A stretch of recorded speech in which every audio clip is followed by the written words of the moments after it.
안녕하십니까. 평양만사 김길선입니다. 10월 수령절대주의 북한학 140회를 시작하겠습니다. 오늘은 북한문화편 김일성 족속이 수립한 소위 대중체육문화활동정책 및 시스템과 북한주민사회의 관련 실상을 알려드리겠습니다. 김일성 족속의 북한이 하도 동서고금의 유래를 찾아보기 힘든 쥐뿔 같은 나라다 보니 이 문제에서도 북한 밖의 기준으로 들여다보면 정말 답이 안 나옵니다. 그러면 먼저 김일성 족속의 대중체육문화 관련 사이비 정책부터 범일반화해서 통속적으로 말씀드리겠습니다. 저 사악한 체제의 시조인 김일성은 정확히 1974년 4월 이전까지 김일성의 대중체육문화 관련 정책은 한마디로 노동당의 60 청춘, 90 환갑 정책에 맞게 대중체육을 적극 장려해서 인민 건강을 증진시키라, 이것이었습니다. 그래서 김일성의 정책을 대표해서 1960년대 중반에 나온 노인들이 마라톤 연습을 하는 60 청춘이라는 북한 예술 영화였습니다. 굉장히 인기가 있었습니다. 저 사악한 체제의 2대 세습 독재자 김정일이 1974년 4월 김일성의 공식 후계자로 소위 추대된 이후 북한의 대중체육 정책은 주체혁명협의 승리를 위한 노동과 국방에 대비하기 위해 대중국방체육을 위주로 전체 인민 체력 증강, 이렇게 바뀌었습니다. 이와 관련해서 아직까지도 생생히 기억나는 것이 제가 저 체제 최초로 기자들을 사상적으로 재무장시키기 위해 조직했던 제1기 기자 강습회, 그 회에 참가했다가 윤희상 음악연구소에서 접했던 대한민국 잡지 신동화에 실렸던 관련 글입니다. 내용은 인민들의 건강을 위한 취미생활로 하는 체육도 노동과 국방에 대비라는 어마어마한 감투를 씌운 작태를 비난하는 것이었습니다. 그것을 접하고 저는 정말 이마를 때렸습니다. 그때부터 저는 북한에 대한 북한 밖의 시각에 대해 눈과 귀가 트이기 시작했습니다. 저 사악한 체제의 3대 세습 독재자 애송이, 김정은, 이건 답이 없는 놈입니다. 이 애송이의 소위 대중체육 관련 뇌피셜은 김정은 시대에 들어서 북한 언론 매체가 지금까지 선전한 주문을 그대로 여기에 옮겨 보겠습니다.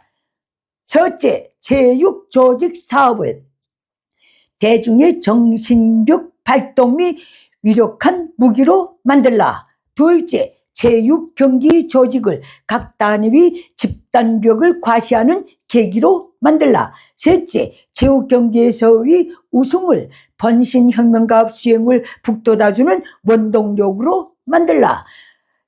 결론적으로 대중체육을 대중의 혁명력, 투쟁력을 폭발시키는 기폭제로 만들라.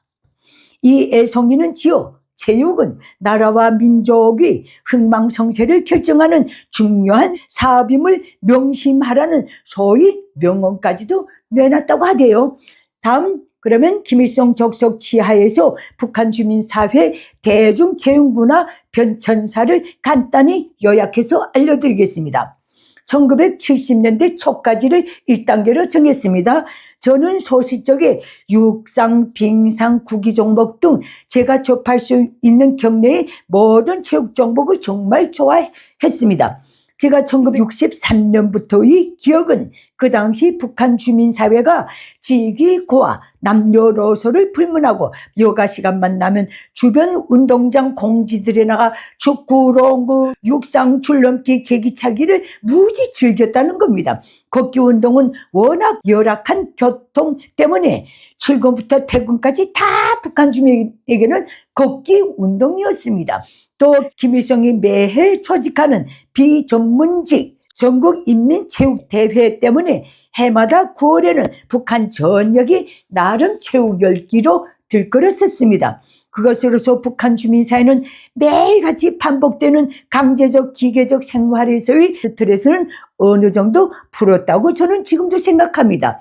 저도 1970년까지 여러 해 전국인민체육대회에 평양시 중학교 육상 선수로 뽑혔었기 때문에 원래 공부하기 싫어하기도 했지만 공부할 시 없이 계속 체육 운동만 했습니다. 이때를 되돌아보면 저 최재위 시조 김일성은 확실히 노회한 독재자였습니다. 그 다음 1970년대 중반부터 실상을 알려드리겠습니다. 이때부터 북한의 대중체육 문화생활에 이르기까지 수령의 유일관리제가 수립 도입되면서 북한은 당중앙이 정한 날에 당중앙이 정한 종목대로 당중앙이 정한 판정 규칙에 따라 조직적으로 대중체육문화생활이 아닌 대중체육문화정치 행사에 동원되는 시대에 접어들었습니다. 그리고 나름 전 국민적 관심을 끌었던 김일성의 전국인민체육대회는 변두리로 밀려났습니다.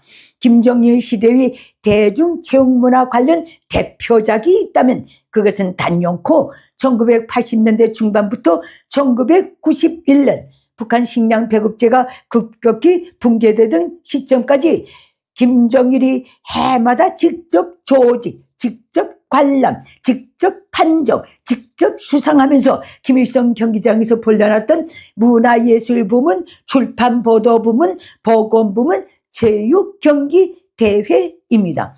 이 때문에 나는 30대 중반이 되는 나이에도 출판 보도 부문 육상 선수로 뽑혀서 해마다 한 달가량은 그 지겹고도 욕심나는 육상 훈련에 임해야 했습니다. 이 도깨비 같은 김정일 1970년대 말부터 북한 탁구 선수 박영순이 소위 세계 탁구 여왕 등극을 꿰들고 국가가 온전한 탁구판 탁구할 탁구채도 생산하지 못하는 형편에 전민 탁구 열풍을 촉구하는 바람에 몇 년간 북한 주민사회는 정말 생고생을 했습니다. 북한 주민사회는 1980년대 말부터 인민을 만성적으로 굶긴 악마 김정일의 통치 시대를 거치면서 대중체육, 생활체육을 지겨워하고 기피하는 비민명시대 인민으로 거침없이 되돌아갔습니다.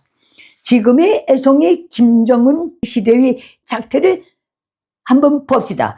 대중체육과 관련해서 이 애송이가 한 일이라고는 뜬구름 같은 체육강국 건설 재창입니다.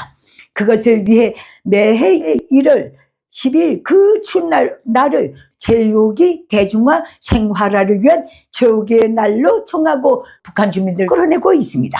이젠 힘이 빠졌는지 퇴진 김정일이 부문별 체육대회도 조직하지 못하고 있습니다. 24년 3월 중앙기관 일군 체육경기대회를 조직했는데 북한 주민사회는 알릴 형편이 되지 못한지 대회 선전 매체인 조선중앙통신으로만 보도했습니다. 내놓는 거라고는 모범체육권, 모범체육단이 칭호 쟁취운동을 본격적으로 벌리는 것입니다. 그리고 명절 기념일 휴식일 때는 무조건 체육경기 체육유희를 조직하라는 것입니다. 어떻게 들으셨습니까? 오늘은 여기서 마치고 다음 시간에 이 주제를 계속 이어가겠습니다. 감사합니다. 내게 북한 인민들에게 호소합니다. 당장 80년이 되어오는 김일성 적성 노예 체제를 끝장낼 때가 되었습니다. 북한 인민이 진정한 자유해방을 위해 공포를 딛고 힘을 모아서 김일성 적성을 반드시 몰아냅시다. 그 길에서 도움이 필요하신 분들은 언제든지 손을 내밀어 주십시오.